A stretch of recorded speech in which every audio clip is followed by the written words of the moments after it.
Olá, boa tarde.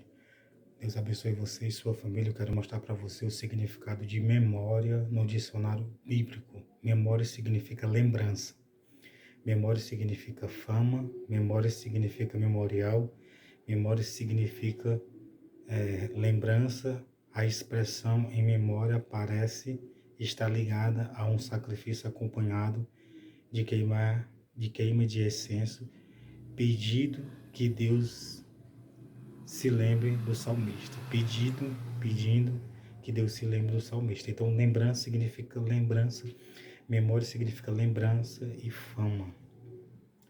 Então, memória significa lembrança. Então, se você não consegue lembrar de algo, ou se você faz algo que antes era certo e você não faz mais, então você não está tendo uma boa memória.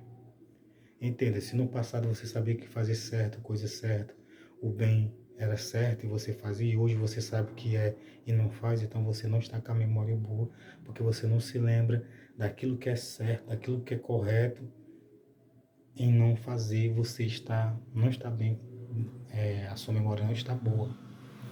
Então a minha memória, a sua memória está boa quando nós lembramos de algo que nós fizemos de certo ou de errado, ou quando você lembra que algo é certo e que você faz algo certo, aí a sua memória está boa.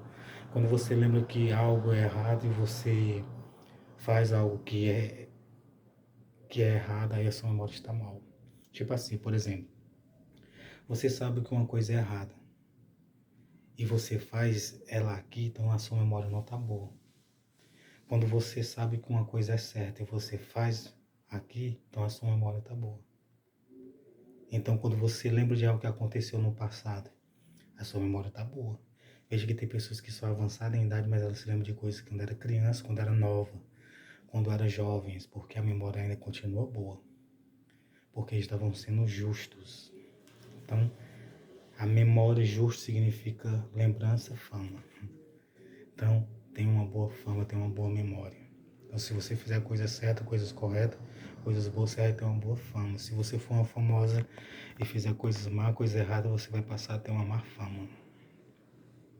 Se você for um cidadão do bem, de boa índole, de reputação boa, se você fizer uma coisa má, coisa ruim, você vai ter o quê? Uma má fama. Então, tenha uma boa memória,